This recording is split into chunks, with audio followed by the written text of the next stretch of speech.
ఆ హీరోయిన్ లోపల ఏం దాచుకెళ్ళిందో తెలుసా?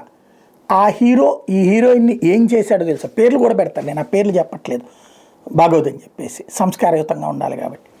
అలాంటి తమ్నెయిల్స్ ఇప్పుడు నడుస్తున్నాయి. వాస్తవంగా నేను పెట్టే తమ్నెయిల్స్ అట్రాక్టివ్గా పెట్టను, ఇన్ఫర్మేటివ్గా పెడతా. అంటే ప్రజలకి కావాల్సింది న్యూస్ కాన్సెప్ట్లో అన్నటువంటి కోణంలో పెడతా.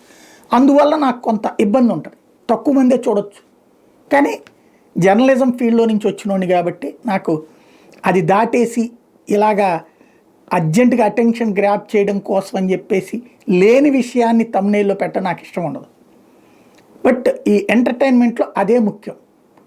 ఆమె లంగా లోపల ఏముంది, ఆమె బ్లౌజ్ లోపల ఏం పెట్టుకెళ్ళింది, ఇట్లాంటివి రాస్తున్న తమ్నెయిల్స్ కూడా ఉన్నాయి. సినిమా రంగాన్ని ఇష్టం వచ్చినట్టు ఆడుకుంటున్నారు, ఇష్టం వచ్చినట్టు వాడుకుంటున్నారు. విరక్తి చెందినటువంటి వాళ్ళు కొంతమంది బయటకు వచ్చి మాట్లాడుతున్నారు. ఏదన్నంటే నాలుగు ఇంకొంచెం ఎక్కువ వాళ్ళని టార్గెట్ చేస్తున్నారు. పాపం అది ఒక అద్దాల మేడలో ఉంటారు సినిమా వాళ్ళు. దాంతో బయట నుంచి రాళ్ళు వేసిన వాళ్ళకే సమస్య, లోపల నుంచి రాళ్ళు పడేది వాళ్ళకే సమస్య అవుతుంది. ఇప్పుడు ఫిల్మ్ ఛాంబర్ దీని మీద సీరియస్గా స్పందించింది. తాజాగా అందరూ కూర్చుని చర్చించుకున్నారు. ఫిల్ము, ఫోటో క్రిటిక్, డిజిటల్ అసోసియేషన్లతో ఫిల్మ్ ఛాంబర్ సమావేశం నిర్వహించింది. యూట్యూబ్లో తప్పుడు తమ్నెయిల్స్, ఇటీవల జరిగిన పరిణామాల మీద అసోసియేషన్ సభ్యులతో చర్చించింది. నటీనటుల పట్ల అసభ్యకర ప్రశ్నలు, అనుచిత వ్యాఖ్యలతో కూడిన తమ్నెయిల్స్ పట్ల ఫిల్మ్ ఛాంబర్ అభ్యంతరం వ్యక్తం చేసింది.